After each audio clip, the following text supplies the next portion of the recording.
దసరా నవరాత్రుల్లో అమ్మవారి రెండో అవతారం బ్రహ్మచారిణి దేవి. బ్రహ్మ అంటే తపస్సు, చారిణి అంటే తపస్సు ఆచరించినది అని అర్థము. హిమవంతుని కూతురైన పార్వతీమాత శివుడిని వివాహం చేసుకోవడానికి అమ్మవారు నారదముని సలహాతో కఠోర తపస్సు చేస్తుంది. అమ్మవారు కఠోరమైన తపస్సు చేసేటప్పుడు ఫస్ట్ టైం రా వెజిటేబుల్స్ తింటుంది. కొన్ని ఇయర్స్ తర్వాత ఫ్రూట్స్ తింటుంది. కొన్ని ఇయర్స్ తర్వాత ఎండిపోయిన ఆకులు తింటుంది. అలాగే కొన్ని ఇయర్స్ తర్వాత ఓన్లీ వాటర్తో ఉంటుంది. కొన్ని ఇయర్స్ తర్వాత ఓన్లీ ఎయిర్ బ్రీతింగ్ తీసుకొని తపస్సు చేస్తుంది.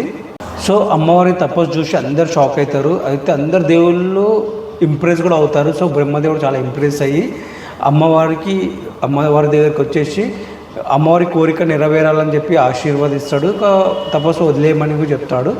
సో శివుడు తపస్సు వేషం వేసుకొని అమ్మవారి దగ్గరికి వచ్చేసి అమ్మవారికి కొన్ని క్వశ్చన్స్ వేస్తాడు. సో అమ్మవారు కరెక్ట్గా ఆన్సర్స్ చెప్తుంది. సో శివుడు మళ్ళా శివుని రూపం దాల్చి మళ్ళీ అమ్మవారికి చెప్తాడు, అమ్మవారిని పెళ్లి చేసుకుంటానని చెప్పి.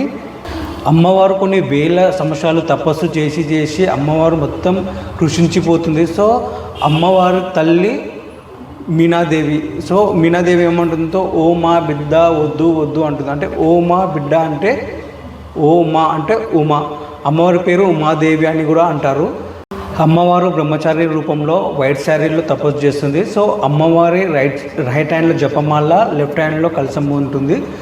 అమ్మవారికి నచ్చిన colour green. So green colour ఏంటంటే పాజిటివిటీ ఉంటుంది, మంచి ఎనర్జీ ఉంటుంది.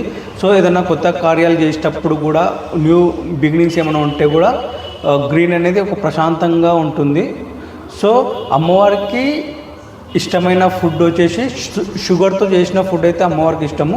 ఏదైనా స్వీట్ నైవేద్యంగా పెడతారు. సో అమ్మవారు దసరా నవరాత్రుల్లో సెకండ్ అవతారం వచ్చేసి బ్రహ్మచారిణిగా పూజలు అందుకుంటుంది.